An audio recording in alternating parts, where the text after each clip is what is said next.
అందరికీ నమస్కారం. శ్రీ అపరాజిత వంటిల్లు స్వాగతం. నా పేరు భవాని. ఈరోజు స్వీటు పాకం పట్టే పని లేకుండా చక్కగా మరమరాలతో స్వీట్ చేశాను. చాలా బాగుంది. ఇలా మీరు కూడా చేసి చూడండి. ఒక మాట, శ్రీ అపరాజిత వంటిల్లు ఛానల్ ఫస్ట్ టైం చూస్తున్నారా? సబ్స్క్రైబ్ చేయండి, లైక్ చేయండి, షేర్ చేయండి. నచ్చిందా వీడియో కామెంట్ చెప్పండి. పక్కనే బెల్ ఉంటుంది, నొక్కండి. వీడియోలన్నీ వస్తాయి చూడండి. స్టవ్ వెలిగించి బాండీ పెట్టి 2 కప్పులన్నర మరమరాలు పోసాను. వాటిని వేయించుకోవాలి. ఎక్కువ టైం పట్టదు, ఒక 4-5 నిమిషాల్లో వేగిపోతాయి. సిమ్లో పెట్టి వేయించుకోవాలి. అలా నొక్కితే చూడండి పిండి అయిపోయింది కదా, అలా వేయించుకోవాలన్నమాట. అలా వేయించుకొని ఇప్పుడు అవి వేగినవి ఒక గిన్నెలో తీసుకుని మళ్ళీ అదే బాండీ పెట్టుకుని ఒక 10 బాదం పప్పు, 10 జీడిపప్పు, 3 యాలక్కాయలు వేసి మళ్ళీ కొంచెం వేయించుకోవాలి. తొందరగా వేగిపోతాయి. బాండీ వేడిగా ఉంది కదా, అయిపోయింది. ఒక 4 బాదం పప్పు తీసి పక్కన పెట్టాను. ఎందుకు అలా కట్ చేసి స్వీట్ పైన వేద్దామని. ఇప్పుడు వాటిని మిక్సీలో వేసి అట్ట పొడి పట్టుకోవాలి. మరమరాలతో అంటే మరమరాలు తొందరగా నలిగిపోతాయి కదా, ఈ కొంచెం పొలుకుంటుందేమోనని ముందు వేసాను. అలా ముందు పట్టుకోండి. తర్వాత మరమరాలు వేసి అది కూడా మెత్తగా పట్టుకోవాలి. చూడండి చక్కగా మెత్తగా నలిగింది. ఇప్పుడు దాన్ని ఒక గిన్నెలోకి తీసుకోవాలి. తీసుకుని మళ్ళీ పంచదార అది కూడా మెత్తగా పట్టుకోవాలి. 2 కప్పులన్నర మరమరాలకి 1 కప్పు పంచదార వేసాను, సరిపోతుంది. దీంట్లో పాలు పోసి కలిపాను అన్నమాట నేను. ఇప్పుడు పంచదార పిండి కలుపుని పక్కన పెట్టి ఈ పాలల్లో కొంచెం ఫుడ్ కలర్ వేస్తున్నా.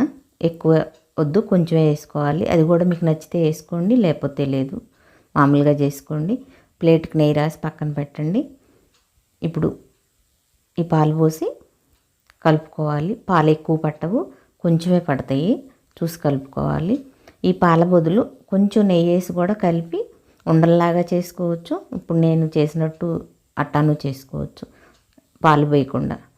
అలా మీ ఇష్టం వచ్చినట్టు ఏదైనా చేయవచ్చు. అట్లా కలిపినాక కొంచెం నెయ్యి వేసి అట్లా రౌండ్గా చేసి పక్కన ఒక 5 నిమిషాలు పెట్టండి. ఇప్పుడు 5 నిమిషాల తర్వాత ప్లేట్కి నెయ్యి రాసాం కదా, ఆ ప్లేట్ మీద పెట్టి అలా ఆ స్వీట్ని ఒత్తేసేసి దాని మీద బాదం పప్పు వేసి ఒత్తేయండి. అలా చాకుతో మీకు నచ్చిన డిజైన్ కోసుకోండి. ఇలా రౌండ్గానైనా కట్ చేసుకోవచ్చు, లేదా పలకలాగా అయినా చేసి మీకు నచ్చిన విధంగా స్వీట్ని కట్ చేయండి. ఈ స్వీటు ఎవరైనా సరే తేలిగ్గా తొందరగా చేసేయచ్చు. ఎక్కువ కష్టపడే అవసరం లేదు, పాకం పట్టే పని లేదు, ఎవరైనా చేయొచ్చు. అసలు ఫస్ట్ నేర్చుకునే వాళ్ళైనా చేయొచ్చు. చాలా రుచిగా కూడా ఉంది, బాగుంది. ఎంత బాగుందో కదా అలా డిజైన్కి వస్తే, అందుకని నేను డిజైన్ కోసాను. అన్నీ ఇలానే కట్ చేసుకోవాలి.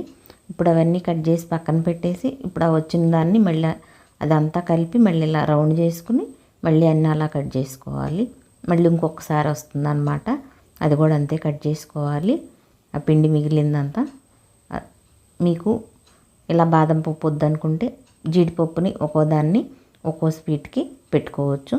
ఇలా మీరు కూడా చేసి చూడండి. ఈ వీడియో చూసి ఎవరన్నా ఇలా స్వీట్ చేస్తే కనుక ఎలా వచ్చిందో కామెంట్లో చెప్పండి. చూడండి ఎంత బాగా వచ్చిందో కదా, మీరు కూడా చేసి చూడండి, తిని చూడండి. లైక్ చేయండి, షేర్ చేయండి. నచ్చిందా వీడియో కామెంట్ చెప్పండి. సబ్స్క్రైబ్ చేయండి. వీడియోలన్నీ వస్తాయి చూడండి.